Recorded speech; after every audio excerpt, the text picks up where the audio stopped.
आज एक बड़ा खुशी और तारीख़ी दिन है हमारी पॉलिटिकल पार्टी के लिए कि बिहार प्रदेश में एमआईएम पार्टी को बिहार की जनता ने न सिर्फ अपने वोटों से बल्कि अपनी मोहब्बतों से इतना नवाजा कि मेरे पास अल्फाज नहीं है कि कैसे मैं उनका शुक्रिया अदा कर सकूं। मगर मैं सबसे पहले अल्लाह सुब्हाना व तआला का शुक्रिया अदा करता हूं कि अल्लाह के फजल व करम से मजलिस इत्तेहादुल मुस्लिमीन को एक तारीख़ी कामयाबी बिहार में मिली है। मैं साथ ही साथ जो हमारे बिहार प्रदेश के अध्यक्ष हैं जनाब अख्तर उल ईमान साहब का और जनरल सेक्रेटरी आफ्ताब साहब का, आदिल साहब का और तमाम बिहार के मेरे पार्टी के ज़िम्मेदारों का शुक्रिया अदा करता हूं कि उनकी बड़ी सख्त जिद्दोजहद और मेहनत रही और उसी मेहनत का नतीजा रहा कि आज हमको एक बहुत बड़ी कामयाबी हासिल हुई। साथ ही साथ में हमारे जो एमआईएम पार्टी के ऑब्जर्वर जनाब माजिद साहब जो हैदराबाद के साबिक़ा मेयर रहे हैं, जो पिछले 5 साल से रेगुलर बिहार को जा रहे हैं और अख्तर उल ईमान साहब के साथ उन्होंने पार्टी को मजबूत किया है। मैं उनका और जो हैदराबाद से, महाराष्ट्र से इम्तियाज़ जलील साहब आए, डॉक्टर गफ़ार क़ादरी, सैयद मोइन, फ़िरोज़ लाला और उत्तर प्रदेश से हमारे शौकत साहब, ये तमाम लोग वहाँ पर आकर कई दिन 20 दिन कैंप किए, मेहनत किए, इनका भी मैं शुक्रगुज़ार हूँ। मैं इस मौके पर जनाब कुशवाहा साहब का, बहन मायावती का, देवेंद्र यादव साहब का, राजभर साहब का भी शुक्रिया अदा करता हूँ कि हम लोग उनके साथ ग्रैंड डेमोक्रेटिक सेकुलर फ्रंट बनाए, हमने साथ इलेक्शन लड़ा। और मैं सीमांचल की जनता का दिल की गहराइयों से उनका शुक्रिया अदा करता हूँ कि उन्होंने मजलिस के उम्मीदवारों को कामयाब किया। और मैं उनको तयक़ुन देना चाहता हूँ कि हमने हमेशा इस बात को कहा है कि जब हमने बिहार में अपनी सियासी सफ़र का आगाज़ किया तो हम इस बात का वादा किए थे और आज भी हम ये कह रहे हैं कि हम सीमांचल से इंसाफ कराएंगे। सीमांचल की सरज़मीन पर बसने वालों से पिछले 60 साल से इंसाफ नहीं हुआ। वो ना सिर्फ बिहार बल्कि पूरे भारत का सबसे पिछड़ा इलाक़ा है। इसीलिए सीमांचल से इंसाफ की लड़ाई ये जारी रहेगी और जो हमको सीमांचल की जनता ने हमारे उम्मीदवारों को वहाँ पर विधायक बनाया है, इंशाअल्लाह ताला हम उनके भरोसे पर पूरा उतरने की कोशिश करेंगे। जो वहाँ के मसाइल हैं, जो वहाँ का बैकवर्डनेस है, जो वहाँ पर बाढ़ आने के बाद जो ज़मीन कटती है, वहाँ पर स्कूल, डिग्री कॉलेजेस नहीं है, अस्पताल नहीं है, ये सब चीज़ें हैं जिस पर हमको हमारे पूरे विधायक मिलकर इस पर पूरी कोशिश करेंगे। और जो भरोसा और एतमाद हम पर किया गया है, हम इंशाअल्लाह ताला उसकी पूरी मेहनत करेंगे और जो हमने आवाम से वादे किए थे उसको पूरा करने की हम पूरी कोशिश करेंगे। मैं फिर से बिहार प्रदेश की जनता का शुक्रिया अदा करता हूँ।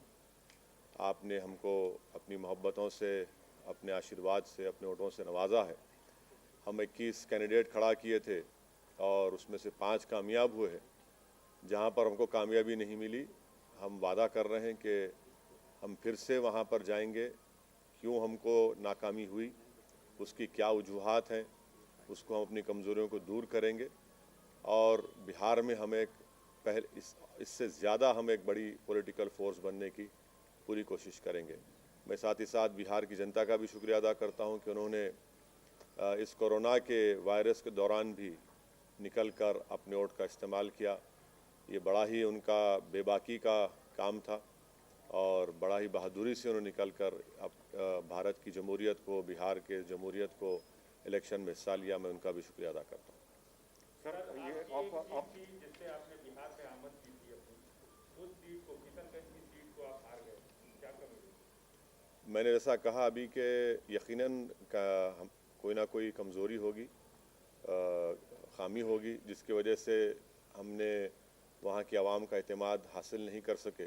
इस पर हम बैठकर बात करेंगे जनाब कमरुल्लाह साहब से और उन कमज़ोरियों को दूर करेंगे और इंशाअल्लाह ताला हम दोबारा उस सीट को उस पर कामयाबी हासिल करेंगे। सर, आप तकरीबन 15 दिन वहाँ पे कैंपेनिंग किए और 50 से भी ज़्यादा सभाएं किए, तो कैंपेनिंग के दौरान आपने क्या देखा और ये जो नतीजे आए हैं उसको कैसा आंकते हैं सर? मैं वहाँ पर 65 सभाएं मैंने की जनाब कुशवाहा साहब के पार्टी के कैंडिडेट्स के लिए, बहुजन समाज पार्टी के कैंडिडेट्स के लिए, और फिर उसके बाद हम अपने पार्टी के कैंडिडेट्स के लिए कैंपेनिंग में हिस्सा लिए।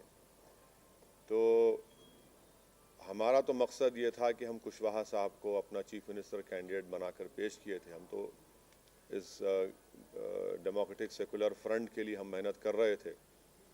अब तक जो नतीजे आए वो हमारी क्या बोलना चाहिए, हमारी ख्वाहिश के बरक्स हैं, उसका अपोजिट है।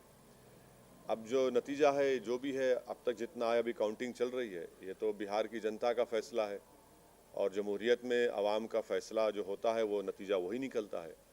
तो अब मैं कौन होता हूँ जब इतने बड़े बड़े सेफोलॉजिस्ट उनके प्रेडिक्शंस गलत निकले।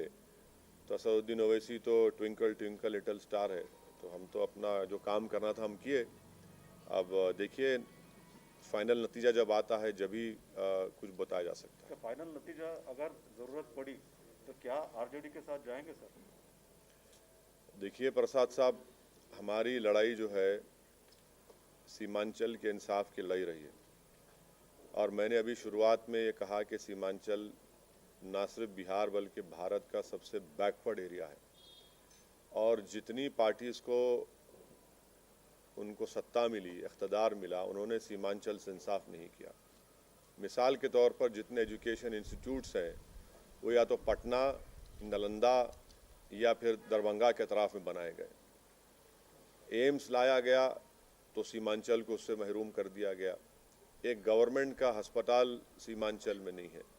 हर साल बाढ़ की वजह से हज़ारों एकड़ ज़मीन कट जाती है, फसल बर्बाद हो जाती है, और फसल का उनको मुआवजा जो 3 डिसमिल ज़मीन मिलना या उसका मुआवजा मिलना वो नहीं मिलता। सबसे ज़्यादा पलायन वहाँ के नौजवान दिल्ली, हरियाणा, पंजाब जाकर वहाँ के खेतों में काम करते हैं। तो इसलिए हमारे लिए सीमांचल का डेवलपमेंट और मैंने आपको याद दिलाना चाहता हूँ कि बहैसियत मेंबर ऑफ पार्लियामेंट मैंने एक प्राइवेट मेंबर्स बिल भी पार्लियामेंट में दिया था कि आर्टिकल 371 के तहत एक रीजनल डेवलपमेंट काउंसिल बनाया जाए, जिस तरह हैदराबाद कर्नाटक रीजन में बनाया गया था, क्योंकि जब तक वो बनता नहीं उस इलाके से इंसाफ नहीं होगा। तो सीमांचल के इंसाफ की लड़ाई हमारे लिए बहुत अजीज़ है, बहुत करीब है, और हम उस लड़ाई को जारी रखेंगे।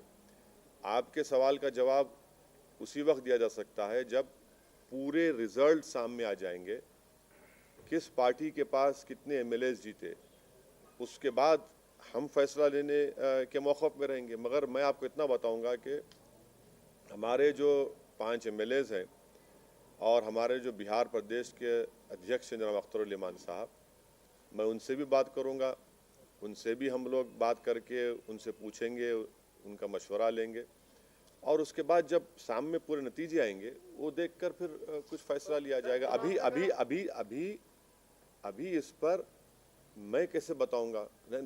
अब देखिए इफ्स एंड बट्स में मत बात करिए, जब पूरा नतीजा सामने आ जाएगा। अभी भी काउंटिंग चल रही है, अभी 60-70 लाख वोट अभी काउंटिंग होना बाकी है। तो हर पार्टी के पास कितने एमएलएस हैं, कौन वो मैजिक नंबर 122 को पार करता है, वो देखना पड़ेगा। इकरार भी नहीं है, इनकार भी नहीं है कि सीमांचल के डेवलपमेंट को लेकर अगर कोई खड़ा कॉमन मिनिमम प्रोग्राम के साथ सीमांचल के डेवलपमेंट को लेकर आपके सामने आता है तो क्या आप उसका समर्थन करेंगे? पहले तो रिजल्ट तो आने दीजिए ना। देखिए पहले तो रिजल्ट, पूरा फाइनल रिजल्ट आने दीजिए। साफ है सर, लेकिन नहीं, क्या साफ है बताइए? मेरे तो साफ नहीं दिख रहा। अभी तक तो कोई साफ ही नहीं है। अभी तक तो कोई ये कभी इधर कभी उधर, यकीनन क्लिफ हैंगर होगा, बट नतीजा तो आने दीजिए, फिर बात करते हैं। मैं आपसे क्या कह रहा हूँ कि हमारे बिहार के अध्यक्ष और एमएलएस हम सब बैठेंगे, बात करेंगे, उसके बाद कुछ फैसला करेंगे।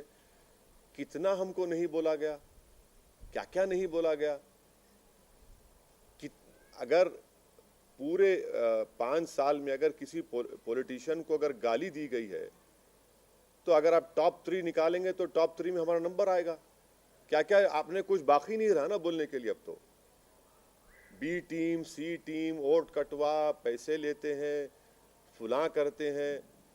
अब हम हेलीकॉप्टर में उड़ रहे तो कहा कि पेट्रोल फुला डाल रहा है, रिजल्ट आ रहे हैं तो कोई कहता है कि देखो इनका एक काम हो गया। तो ये सब बातें भी तो सामने है ना हमारे, तो ये तो देखना पड़ेगा। हम बैठ के बात करेंगे। लेकिन सर जो सवाल जो अभी किया वो उसी सवाल को मैं फिर से बोल रहा हूँ। सीमांचल का विकास सबसे इम्पोर्टेंट है और उसके लिए सरकार बनाने में कोई भूमिका आप अपनी पाते हैं या सरकार को कुछ इस तरह का सपोर्ट करना, जैसे तेलंगाना में एक व्यवस्था है कि बाहर से सपोर्ट कर देना या उसको समर्थन घोषित कर देना। एक मिनट, तेलंगाना में टीआरएस को किसी की जरूरत है? नहीं है ना। यहाँ पर पूरा रिजल्ट आ जाने दीजिए, नंबर्स आने दीजिए, फिर अब मैं आपके सामने हाजिर होता हूँ। मैं कहाँ जाऊँगा भाग के आप लोगों छोड़ के? हम तो आपके दरमियान में रहते हैं, जवाब देंगे जब आपको पूरा फाइनल रिजल्ट तो आ जाने दीजिए। फाइनल रिजल्ट आने दीजिए, फिर हम बताएंगे आपको। सरकार बनाने की भूमिका से अभी आप बाहर नहीं हैं। नहीं, अरे देखिए ना कि रिजल्ट जब आएगा जब ही तो हम आपके सवाल का जवाब दे पाएंगे। आप इस पोजीशन में मुझे बोलेंगे स्पेकुलेट करो, मैं क्यों स्पेकुलेट करूंगा? मैं तो आपके सामने जब फाइनल रिजल्ट आ जाएगा आपको भी अंदाजा होगा, मुझे भी अंदाजा होगा, तब फैसला करेंगे। सर आपका मकसद हमेशा बीजेपी को रोकना रहा है और आप उसके लिए एड़ी चोटी किए रहते हैं, लेकिन चलिए आपका शुक्रिया बहुत बहुत, कम से कम आप तो समझे। लेकिन आप समझ गए, बहुत बड़ी बात है। सवाल पूरा सुन लीजिए सर। आपने चुनाव लड़ा, 5 सीटें जीते आप, जहां आरजेडी जीतती रही है। आपको नहीं लगता कि बीजेपी को रोकने के लिए आप उनके साथ हाथ मिला सकते थे? एक तरह से जिन ताकतों को रोकने के लिए आप काम करते रहे उन्हीं को इनडायरेक्टली मदद कर दिया आपने। अभी वही बोला जा रहा है सर, आपके साथ इंडिपेंडेंट एमएलए को लेके बनाने की बात हो रही है। देखिए, मध्य प्रदेश में तो मैं नहीं लड़ा। मैं क्या उड़ के गया था मध्य प्रदेश को? गुजरात में नहीं लड़ा। कैसे हार गए भाई? कर्नाटका हार गए। कितना बोलेंगे आप? बोलिए, मुझे फर्क नहीं पड़ता। नहीं, मैंने भाई सुनिए, देखिए आप अगर कोई ये समझ रहा है कि भारत में सीमांचल का वोटर किसी का गुलाम है या नौकर है, तो हम उसके जहन के जालों को साफ कर दिए हैं। अभी वोटर सुप्रीम है, वोटर किसी का होस्टेज नहीं है। जो किसी को पसंद करेगा उसको वोट देगा। अगर कोई ये कहता है कि तुम क्यों लड़े, अरे मैं लड़ूंगा भाई, बंगाल लड़ूंगा, यूपी लड़ूंगा, भारत का हर इलेक्शन लड़ूंगा। मुझे क्या पूछना पड़ेगा किसी से मैं लड़ूं या ना लड़ूं? मैं इसलिए लड़ूंगा क्योंकि मुझे डेमोक्रेसी में भरोसा है। मैं इसलिए लड़ता हूं ताकि वो जो वॉइसलेस लोग हैं, जिनको डरा कर कुचल कर उनका काम नहीं किया जाता, उनकी आवाज बन के उनकी लीडरशिप को पैदा किया जाए। तो ये तो खुश होना चाहिए ना कि भाई हम भारत की जमहूरियत में, डेमोक्रेसी में कॉन्फिडेंस को बढ़ा रहे हैं। क्यों लड़े, कैसे लड़ना? क्या भाई मैं किसी के मातहत काम नहीं करता। मेरी पार्टी है, मुझे इख्तियार है अपनी पार्टी को फैलाने का। 5 साल पहले हम 6 सीट पे लड़े थे, एक पे भी कामयाबी नहीं मिली। तब किसका नुकसान हुआ, किसका फायदा हुआ? झारखंड में लड़ा, 1 सीट नहीं जीत पाया, किसका नुकसान, किसका फायदा हुआ? महाराष्ट्र हम लड़े, आप ही जाकर बैठ गए शिवसेना के गोद में, हम तो नहीं बैठे ना। तो ये जो अपने आप को ये समझते हैं कि बस हम ही जिंदा रखें सेकुलरिज्म को, हम उनसे कहना चाह रहे हैं कि भाई साहब बस करिए। आप नहीं जिंदा रखें सेकुलरिज्म को। आप खाली टीवी स्टूडियो में बैठकर ज्ञान देते हैं, जमीन पर आप नहीं जाते। आप इनका सिर्फ एक आर्टिकल लिख दो अखबार में, टीवी पर जाकर ज्ञान दे दो और ओवैसी को गाली दे दो। 2 गाली आप, मुझे कोई फर्क नहीं पड़ता उससे। तो आप कांग्रेस के बारे में नहीं, मैं सबके बारे में कह रहा हूं। मैं उन तमाम लोगों के बारे में कह रहा हूं जो ये समझते हैं कि एमआईएम पार्टी को इलेक्शन नहीं लड़ना चाहिए। मैं उन सबको जवाब दे रहा हूं। सर, बहुजन समाज पार्टी और उपेंद्र कुशवाहा के साथ मिलकर आप चुनाव लड़े। दलित वोट और कुशवाहा वोट या पिछड़ा वर्ग का आपकी जीत में कितना अहम रोल अदा मैंने किया? नंबर वन, सुनिए पहले नंबर 1 के सवाल, आपके सवाल मैं तो शुक्रिया अदा किया ना। मैं तो जनाब कुशवाहा साहब का, बहन मायावती का, जनाब राजभर साहब का, देवेंद्र यादव साहब का शुक्रिया अदा किया। बिहार की जनता के साथ मैं तो शुक्रिया अदा किया उनको। हम तो सब साथ मिलकर लड़े, यकीनन उनको भी क्रेडिट जाता है। लेकिन आपका वोट उधर ट्रांसफर नहीं हुआ, बहुजन समाज पार्टी सिर्फ एक ही सीट पर रही और उपेंद्र कुशवाहा देखिए इलेक्शन है, हम तो अपनी तरफ से पूरी मेहनत किए, जुस्तजू किए, बल्कि बहुजन समाज पार्टी के कई ऐसे कैंडिडेट्स थे जो हमको कह रहे थे कि सर आप और मुखामत पर आइए।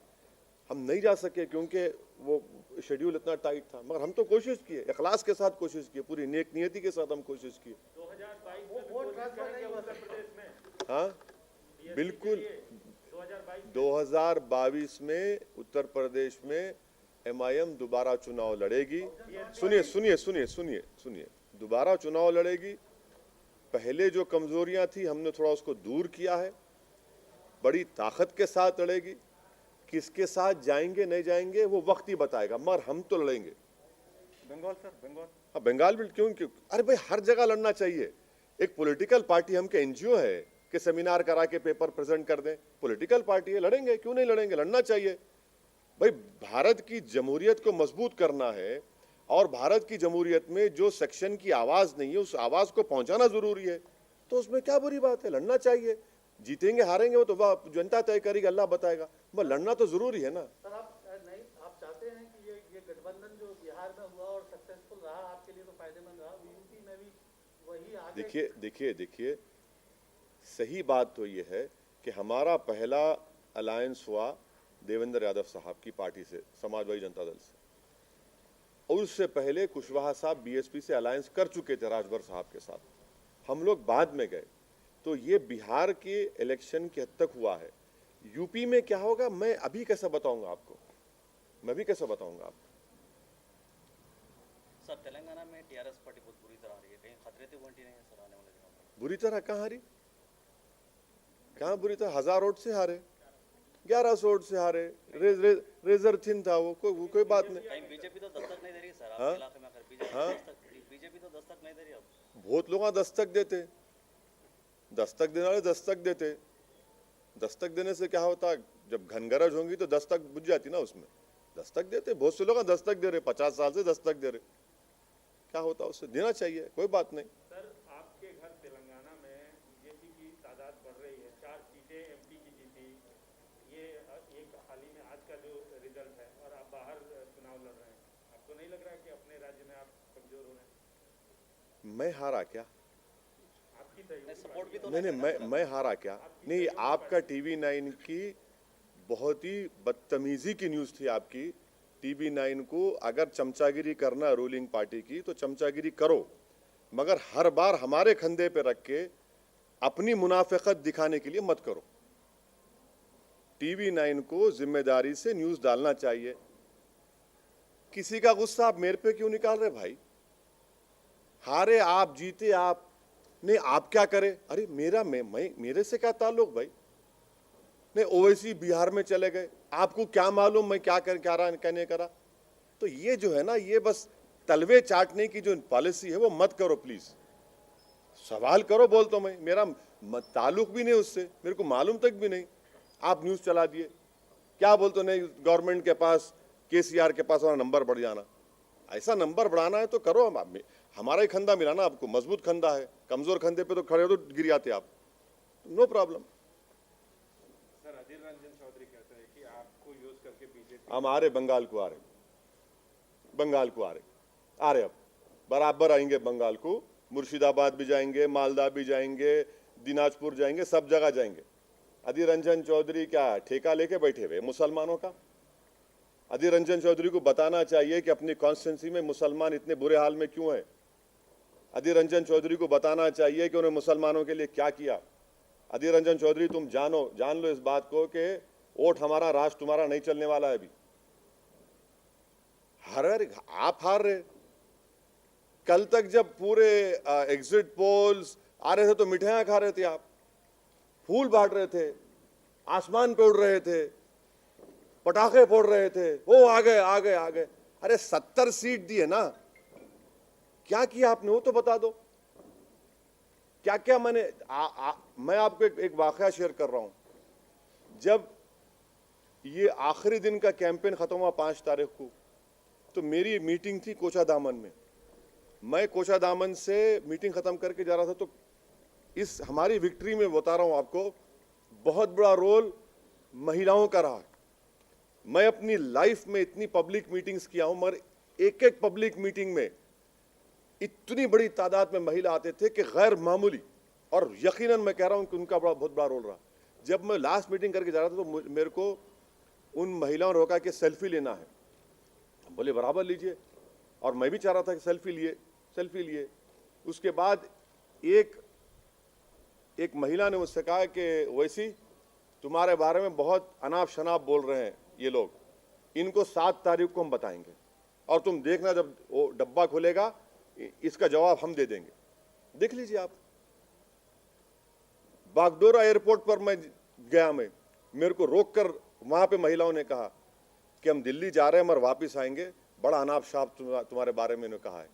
आप बोलते जाइए, मेरे को फर्क पड़ने वाला नहीं है, मैं रुकने वाला नहीं हूं। मैं पहले भी कह चुका हूं कि आप जितना बोल सकते बोलिए, मैं आपका जवाब नहीं दूंगा, जनता जवाब देगी, कुदरत जवाब देगी। मेरी मौत मेरे को रोक सकती, ये क्या बात है। आप जो यानी कोई बात है, बोले जा रहे हैं, जो मुंह में आया बोलते हैं, तो कुछ तो रुकना चाहिए ना। सर ये गठबंधन का जो फॉर्मूला है, बिहार में बहुत अच्छा काम किया, बंगाल में भी इस तरह की संभावनाएं तलाशने के लिए क्या आप कोशिश करेंगे, और कौन कौन से ऐसे पार्टी आप समझते हैं जो आपकी विचारधारा से मेल खाती हैं और जिनसे कुछ। तिवारी साहब, हमको तो कोई हाथ लगाने तैयार नहीं है ना। ऐसा लगता है कि इसको हाथ लगाओ तो 550 केवी का शॉट लग जाएगा। हम करेंगे, मेहनत करेंगे, कोशिश करेंगे, हमारा काम कोशिश करना है, लड़ना हमारा काम है, देखेंगे आगे क्या होता है। गठबंधन की कोशिश। अरे भाई, इलेक्शन जीतने के लिए जो भी डेमोक्रेटिक उसूल हैं उसको अपनाएंगे। ओके सर, शुक्रिया, थैंक यू वेरी मच। हाँ, 1 to 1 कर लिए प्रसाद सर।